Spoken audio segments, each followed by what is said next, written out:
Hi అండి, అందరికీ నమస్కారం అండి. వీడియో ఎందుకు లేట్ అయిందంటే చిన్న ఫంక్షన్ లో ఉండిపోయి నేనైతే వీడియో ఎడిటింగ్ అనేది చేయలేకపోయాను. డే 4th అయితే ఒక మంచి వీడియోతో అయితే మీ ముందుకు వచ్చాను. వీడియోని మాత్రం తప్పకుండా చివరి దాకా చూడండి. ఏపీలో ఫాస్ట్ గ్రోయింగ్ సిటీ అంటే విజయవాడ వస్తుందండి. ఈ రోజు నేను ఈ సిటీలో ఉన్న కొన్ని రోడ్స్ మీద అయితే ఫుల్ రైడ్ చేస్తున్నానండి. మీకు రియల్ విజయవాడ అంటే ఏంటో చూపిస్తాను. లాస్ట్ వరకు అయితే వీడియో చూడండి. సబ్స్క్రైబ్ మాత్రం చేసుకోవడం మర్చిపోకండి. నేను ప్రయాణించే ఈ రోడ్డు మాత్రము NH30 NH16 రెండు హైవే కలుపుతుందండి. నేషనల్ హైవేను ఈ రోడ్డు అయితే ఆ రోడ్డు మీద అయితే ప్రయాణం చేస్తున్నాను ఇప్పుడు ప్రస్తుతం. విజయవాడలో మాత్రం చాలా పెద్ద రోడ్స్ ఉంటాయండి. నేనైతే మెయిన్ రోడ్స్ మీద అయితే ట్రావెల్ చేయట్లేదు. మెయిన్ రోడ్స్ అంటే బెంజ్ సర్కిల్, MG రోడ్ ఇలాంటివి ఉంటాయండి. వాటి మీద ప్రయాణిస్తే ట్రాఫిక్ ఎక్కువ ఉంటుంది, చాలా ట్రాఫిక్ ఉంటుందండి. మనము ట్రాఫిక్ లేని రోడ్స్ మీద అయితే ప్రయాణం చేస్తున్నాము. ఇప్పుడు నేను ఎక్కడికి వెళ్తున్నానంటే విజయవాడ నేను చాలా సార్లు వచ్చానండి. ఇంద్రకీలాద్రి కొండ మీదకి వెళ్ళినప్పుడు దుర్గామాత దగ్గర ఉన్నప్పుడు అండి, ఆపోజిట్ కృష్ణా నది ఎదురుగా ఒక కొండ ఉంటదండి. ఆ కొండ దగ్గరికి వెళ్ళాలని అయితే కోరుకుంటేదండి. అసలు అటు పక్క ఏముంటది ఆ కృష్ణా నది అవతలనేసి ఎప్పుడు నాకు అనిపించేది చిన్నప్పటి నుండి కూడాను.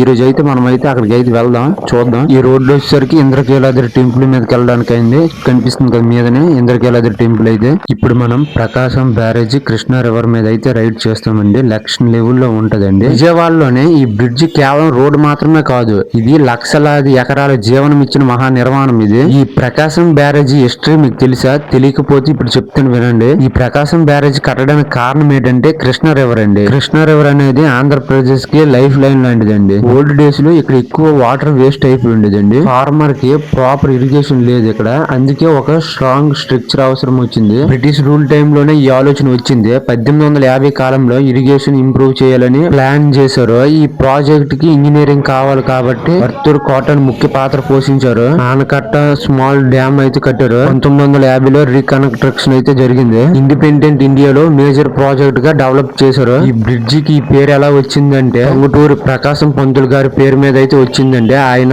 ఆంధ్రప్రదేశ్ కి first CM, great freedom fighter కూడా ఉండండి. అందుకే ఆయన గౌరవార్థంగా ప్రకాశం బ్యారేజ్ అని అయితే వచ్చింది. కనకదుర్గం టెంపుల్ నుండి చూస్తే ఈ కొండ కనబడుతుంది కదండి. ఈ కొండ దగ్గర రావాలని అయితే కోరుకుండేదండి. ఇప్పుడైతే చూస్తాను టెంపుల్ దగ్గర ఉన్న కృష్ణా రివర్ దగ్గర ఉంటే అవతల పక్కన ఉన్న కృష్ణా రివర్ అయితే ఎలా ఉంటుంది అని ఇప్పుడు అనుకునేవాడిని. కానీ అయితే ఇప్పుడైతే ఫస్ట్ టైం వస్తున్నాను. మన సీఎం అయిన చంద్రబాబు నాయుడు హౌస్ అయితే ఇటు పక్కేనండి. ఈ రూట్ లోనే అయితే నుంచే వెళ్ళాలి. 1 కిలోమీటర్ దూరంలో ఉంటదండి చంద్రబాబు నాయుడు ఇల్లు అయితే. ఇక్కడ నుండి హౌస్ అయితే ఇటువైపు నుండి అయితే తెలుసు, కానీ నాకు కరెక్ట్ గా ఇల్లు అయితే తెలీదు. ఇప్పుడైతే వెళ్ళాలనుకుంటున్నాను, కానీ వెళ్తే వెళ్తాను, లేకపోతే లేదు. చంద్రబాబు నాయుడు అయితే ఇక్కడ ఉండరండి. కనకదుర్గమ్మ టెంపుల్ ఆపోజిట్ అయితే వచ్చానండి. కృష్ణా రివర్ దాటిసి వచ్చాను ఇటు పక్క. చూద్దాం ఇక్కడ ఎలా ఉంటది. మన దక్షిణ భారతదేశంలో ఒక గొప్ప నది ఉందండి. కోట్ల మందికి జీవనం ఇచ్చే నది, అదే మన కృష్ణా రివర్ అండి. దీని గురించి కొన్ని విషయాలు తెలుసుకుందాం. ఈ నది అనేది మహాబలేశ్వర్ లో పుట్టిందండి. మహారాష్ట్ర, కర్ణాటక, తెలంగాణ, ఆంధ్రప్రదేశ్ కొన్ని వేల కిలోమీటర్ల ట్రావెల్ చేస్తుంది. చివరికి ఇది బే ఆఫ్ బెంగాల్ అయితే కలుస్తుంది. కొన్ని వేల ఎకరాల వ్యవసాయము ఈ నదిని నమ్ముకునే చేస్తున్నారండి. ఇది వాటర్ ని స్టోరేజ్ చేసి ఎలక్ట్రికల్ సిటీని జనరేషన్ అయితే చేస్తున్నారు. విజయవాడలో ఉన్న ఈ కృష్ణా రివర్ వ్యూ మాత్రం చాలా బాగుంటుందండి. కనకదుర్గమ్మ టెంపుల్ కొండ మీద నుంచి చూస్తే ఈ రివర్ మాత్రం చాలా బ్యూటీగా కనిపిస్తుందండి. హెవీ రైన్ వల్ల ఒక్కొక్కసారి వాటర్ పెరిగిపోతుంది. కొన్నిసారి కొన్ని ఏరియాలు మాత్రం ఎఫెక్ట్ అవుతాయి. కొన్ని మిలియన్స్ పీపుల్స్ ఈ నదిపై ఆధారపడి ఉన్నారండి. ఆంధ్రప్రదేశ్ లో రైస్ ప్రొడక్షన్ ఎక్కువ అండి. చాలా పెద్ద రివర్ అండి ఇది. అక్కడ నుండి బయలుదేరి అయితే వెళ్ళిపోతున్నానండి. వెళ్ళిపోతుంది చూడండి, చాలా కార్స్ వస్తున్నాయి చూడండి.